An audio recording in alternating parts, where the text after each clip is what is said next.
آپ اپنی جو ہے نا یہ جگہ پکی کرتے ہیں. اسی طرح جو ایک کریکٹر ہے وہ معروف کریکٹر ہمارے جج صاحب ہیں خلیل الرحمان رمدے صاحب.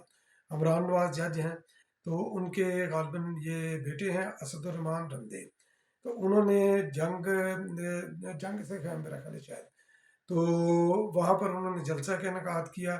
جلسے کے اندر انہوں نے فرمایا کہ میاں نواز شریف صاحب کا استقبال کرنا، جو استقبال کرنے کے لیے جائے گا جنت اس کو جو ہے نا یہ ملے گی، یعنی کہ وہ جنت فروشی میاں نواز شریف صاحب کے استقبال کے ساتھ وہ اس کو منسلک کر رہے ہیں.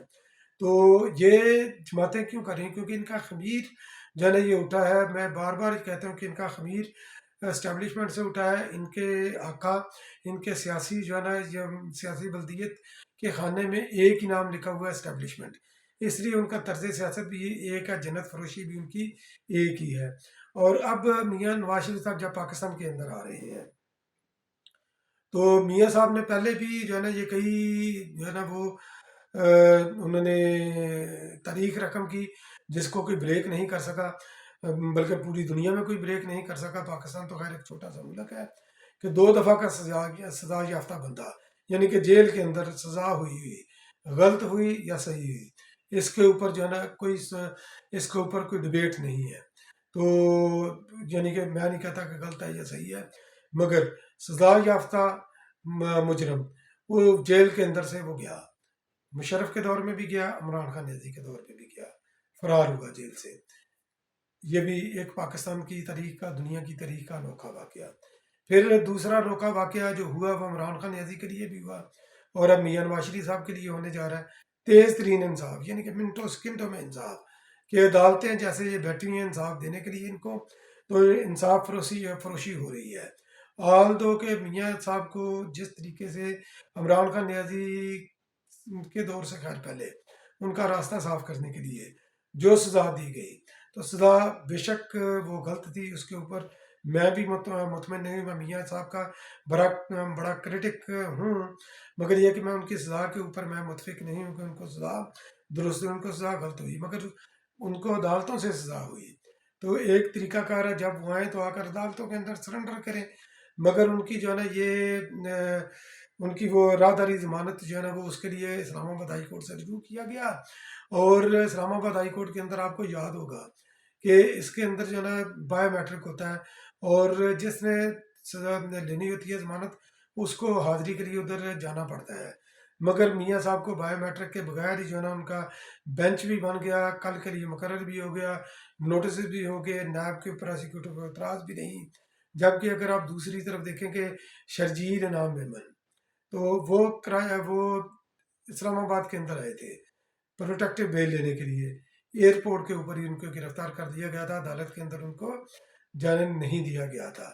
مگر یہ سہولت جو میاں صاحب کو ملی ہے یہ اسٹیبلشمنٹ کی پروردہ اس کی گود میں پلنے والی تمام جماعتوں کو حاصل ہے.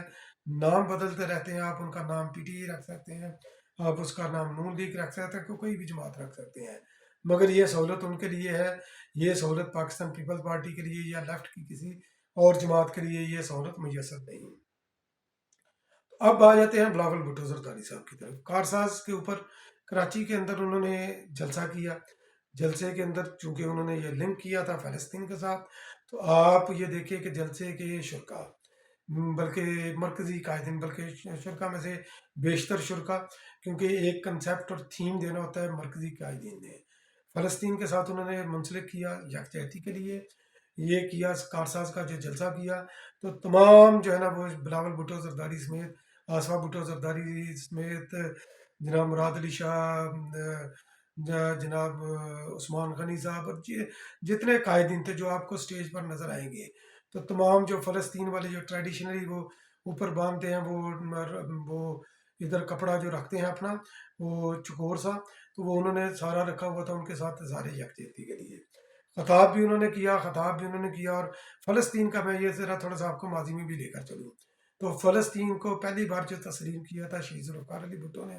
پاکستان پہلی ریاست تھی جس نے فلسطین کو تسلیم کیا، اور اسلامک اسمتھ کانفرنس جو کہ دوسری کانفرنس تھی، اس کے اندر جناب یاسر عرفات صاحب کو اسپیشلی مدعو کیا گیا، ریکاگنائز کیا گیا ان کو. تو لاہور کے اندر آئے 1974 کے اندر. پھر اس کے بعد جب محترمہ بینظیر بھٹو وزیر اعظم بنی تو وہ پاکستان کی بلکہ مسلم دنیا کی پہلی وزیر اعظم جنہوں نے غزہ کی پٹی کا وزیر اعظم ہوتے ہوئے دورہ کیا، اور جناب شہید ذوالفقار علی بھٹو کی شہادت کے بعد 1974 کے بعد یاسر عرفات صاحب صرف ایک بار پاکستان آئے، وہ بھی محترمہ بینظیر بھٹو صاحبہ کے دور میں۔ تو اس سے یہ ظاہر ہے کہ پاکستان پیپلز پارٹی کا اور فلسطین کا رشتہ یہ بڑا مضبوط اور بڑا اسٹرانگ ہے۔ پاکستان پیپلز پارٹی فلسطین کی کاز کو لے کر آگے جو ہے نا یہ بڑھ رہی ہے، چل رہی ہے۔ بلاول بھٹو زرداری صاحب نے بھی یہی فرمایا۔ انہوں نے یہ فرمایا کیونکہ انہوں نے یہ تھیم یہ دیا، یہ کنسیپٹ دیا، انہوں نے بولا کہ فلسطین کے عوام یہ نہ سمجھیں کہ وہ اکیلے ہیں، پاکستان پورا پاکستان، کیونکہ وہ جلسہ جو بلاول بھٹو زرداری صاحب نے فزیکلی کراچی کے اندر کنڈکٹ کیا تھا، پورے پاکستان کے اندر یہ جلسے کنڈکٹ ہو رہے تھے، تو انہوں نے بولا کہ کراچی کے لوگ بھی آپ کے ساتھ ہیں، پشاور کے بھی، لاہور کے بھی، کوئٹہ کے بھی، پاکستان کا ہر ضلع کا ہر شہر ہر گاؤں فلسطینیوں کے ساتھ ہے، اور جب تک پاکستان کرۂ ارض پر موجود ہے فلسطینی عوام جو ہے نا اکیلے نہیں۔ پاکستان کا وزیر اعظم یا وزیر خارجہ پاکستان کا صرف نمائندہ نہیں، یہ فلسطین کے عوام کا بھی نمائندہ ہے۔ کھلا انہوں نے پیغام دیا، انٹرنیشنل کمیونٹی کو پیغام دیا کہ پاکستان فلسطین کے ساتھ کھڑا ہے، پاکستان پیپلز پارٹی فلسطین کے ساتھ کھڑی ہے اور مستقبل میں بھی کھڑی رہے گی۔ تو بلاول بھٹو زرداری صاحب نے جو اس کے اندر جو میسج دیا، انہوں نے پہلے بھی اپنے اسی میسج کو ریپیٹ کیا ہے۔ ایک تو انہوں نے یہ بولا کہ سیلاب زدگان کے حوالے سے جس طرح ہم نے انٹرنیشنل کمیونٹی کو شیک کیا، 10 ارب روپے کے قریب ان سے کمٹمنٹ لی، اور سندھ کے اندر جو ہے نا یہ گھر وغیرہ بنا کر دینے کا کیا، تو اسی طرح جو ہے نا یہ کام دیگر صوبوں کے اندر نہیں ہوا۔ تو پاکستان پیپل پارٹی کو اگر یہ حکومت ملتی ہے تو دیگر صوبوں کے اندر بھی وہ ڈیولپمنٹ کے کام اسی طرح کرے گی جس طرح سندھ کے اندر انہوں نے کیا ہے۔ ہیلتھ کا بھی انہوں نے مثال دی کہ ہیلتھ سیکٹر کے اندر کتنی کامیابی چلی۔ پھر انہوں نے یہ نفرت کی سیاست کے خاتمے کا بولا کہ میں بھی نوجوان ہوں، کیونکہ 30 پاکستان کی 70% آبادی جو ہے نا یہ 30 کے لگ بھگ ہے، تو میں بھی اسی ایج گروپ کے اندر آتا ہوں، بلاول بھٹو زرداری صاحب۔ تو وہ انہوں نے بولا کہ میں آپ کے مسائل کو سمجھتا ہوں، نوجوان اس نفرت کی سیاست کو ختم کرنا چاہتے ہیں، اور ہم نفرت کی سیاست کو ختم کرنے کے لیے آئے ہیں۔ تو باقی انہوں نے گرین پاکستان کے حوالے سے بھی انہوں نے بولا کہ جس طرح انہوں نے تھر کے اندر ڈیولپمنٹ کی، انہوں نے تھر کے اندر جو ہے نا یہ مصنوعی جنگلات وغیرہ لگائے، ڈیولپمنٹ ہوئی، معاشی ترقی، انہوں نے بولا کہ اس کا دائرہ اختیار پورے پاکستان کے اندر پھیلائیں گے۔ پھر انہوں نے نواز شریف صاحب بھی پر تاک تاک کر نشانے لگائے۔ انہوں نے یہ لگایا کہ الیکشن کو بار بار تاخیر، کہ الیکشن کی تاخیر جو ہے نا یہ صرف ایک بندے کے لیے کی جا رہی ہے، اور ان کی آمد کے حوالے سے بھی انہوں نے بولا کہ دیر ہے درست ہے، اور انہوں نے یہ تاک کر نشانہ بھی لگایا کہ 16 ماہ کی حکومت نے ایک چیز کو ثابت کر دیا ہے، تو کہ لندن سے بیٹھ کر نہ سیاست ہو سکتی ہے نہ حکومت چلائی جا سکتی ہے۔ آپ کو یاد ہوگا 2021 میں بھی پی ڈی ایم جب یونائٹڈ تھی، جب پیپلز پارٹی حصہ تھی، انہوں نے اس وقت میاں صاحب کو بولا تھا کہ آئے پاکستان میں سیاست کریں، مگر میاں صاحب نہیں آئے۔ پھر انہوں نے بولا کہ الیکشن کی بار بار تاریخ کو اگر تاخیر ہوگی تو اس سے ووٹ کی عزت نہیں بڑھے گی، کیونکہ ووٹ کی عزت کا نعرہ نون لیگ کا ہے۔ ووٹ کی عزت نہیں ہوتی، ووٹ کی بے عزتی ہوتی ہے۔ اگر کوئی بولے نہ بولے، میں ضرور بولوں گا الیکشن کی تاریخ لینے کے لیے۔